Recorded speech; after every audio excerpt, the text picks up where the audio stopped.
സംസ്ഥാനത്ത് സ്വർണ്ണവിലയിൽ ഇടിവ് പവന് 440 രൂപ കുറഞ്ഞു. നിലവിൽ പശ്ചിമേഷ്യൻ സംഘർഷത്തിനനുസരിച്ചാണ് സ്വർണ്ണവില മാറുന്നത്. പണപ്പെരുപ്പവും പലിശ നിരക്കും ഡിമാൻഡും സ്വർണ്ണവിലയെ സ്വാധീനിക്കുന്ന മറ്റ് ഘടകങ്ങളാണ്. സംസ്ഥാനത്ത് സ്വർണ്ണവിലയിൽ ഇന്ന് ഇടിവാണ് രേഖപ്പെടുത്തിയിരിക്കുന്നത്. ഗ്രാമിന് 55 രൂപയും പവന് 440 രൂപയും കുറഞ്ഞിട്ടുണ്ട്. ഇതോടെ ഇന്ന് 1 ഗ്രാമിന് 14,395 രൂപയാണ് നൽകേണ്ടത്.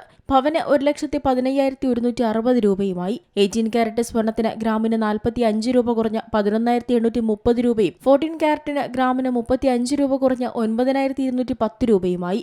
9 ക്യാരറ്റ് സ്വർണം ഗ്രാമിന് 20 രൂപ കുറഞ്ഞ് 5,940 രൂപയിലെത്തി. വെള്ളിവില ഗ്രാമിന് 285 രൂപയിലാണ് വ്യാപാരം പുരോഗമിക്കുന്നത്. നിലവിൽ പശ്ചിമേഷ്യൻ സംഘർഷത്തിനനുസരിച്ചാണ് സ്വർണ്ണവില മാറുന്നത്. ഇതിനോടൊപ്പം മറ്റു ചില ഘടകങ്ങളും സ്വർണ്ണവിലയെ സ്വാധീനിക്കുന്നുണ്ട്. അന്താരാഷ്ട്ര വിപണിയിൽ ഇന്ന് സ്വർണ്ണവിലയിൽ നേരിയ മുന്നേറ്റം രേഖപ്പെടുത്തിയിട്ടുണ്ട്. ആഗോള വിപണിയിൽ ട്രോയ് ഔൺസിന് $4,501 എന്ന നിരക്കിലാണ് വ്യാപാരം നടക്കുന്നത്.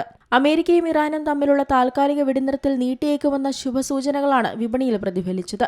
അതേസമയം ആഗോളതലത്തിലെ ഉയർന്ന പണപ്പെരുപ്പ നിരക്കുകളും US ഫെഡറൽ റിസർവ് പലിശ നിരക്കുകൾ ഉടൻ കുറയ്ക്കില്ലെന്ന സൂചനകളും സ്വർണത്തിന്റെ പ്രതിമാസ നേട്ടത്തെ ബാധിച്ചിട്ടുണ്ട്. സാധാരണക്കാരുടെയും ആഭരണ പ്രേമികളുടെയും നെഞ്ചെടുപ്പ് കൂട്ടുന്നതാണ് സ്വർണ്ണവിലയിൽ തുടരുന്ന ഈ ചാഞ്ചാട്ടം. 10,000-ങ്ങളിൽ നിന്നിരുന്ന സ്വർണ്ണവില കഴിഞ്ഞ വർഷം അവസാനത്തോടെയാണ് 1 ലക്ഷം കടന്നത്. സുരക്ഷിത നിക്ഷേപമെന്ന നിലയിൽ സ്വർണത്തിനുള്ള ഡിമാൻഡ് ഇപ്പോഴും ശക്തമാണ്. ഡോളറിന്റെ മൂല്യത്തിലുണ്ടാകുന്ന വ്യതിയാനങ്ങളും വരും ദിവസങ്ങളിൽ സ്വർണ്ണവിലയെ സ്വാധീനിക്കാൻ സാധ്യതയുണ്ട്. അതേസമയം ഇന്നൊരു പവൻ സ്വർണം ആഭരണമായി വാങ്ങണമെങ്കിൽ ഇന്നത്തെ വിലയ്ക്കൊപ്പം ഏറ്റവും കുറഞ്ഞത് 5% പണിക്കൂലി, സ്വർണത്തിനും പണിക്കൂലിക്കും 3% നികുതി, 45 രൂപ ഹോൾമാർക്ക് ചാർജ്, അതിന് 18% നികുതി എന്നിവയും ചേർത്ത് 1,24,714 രൂപയെങ്കിലും നൽകേണ്ടി വരും.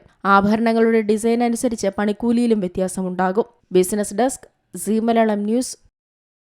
ഏറ്റവും പുതിയ വാർത്തകളും വിശേഷങ്ങളും വിരൽത്തുമ്പിലറിയാൻ സീ മലയാളം ന്യൂസ് എല്ലാ ഡിജിറ്റൽ പ്ലാറ്റ്ഫോമുകളിലും ലഭ്യം.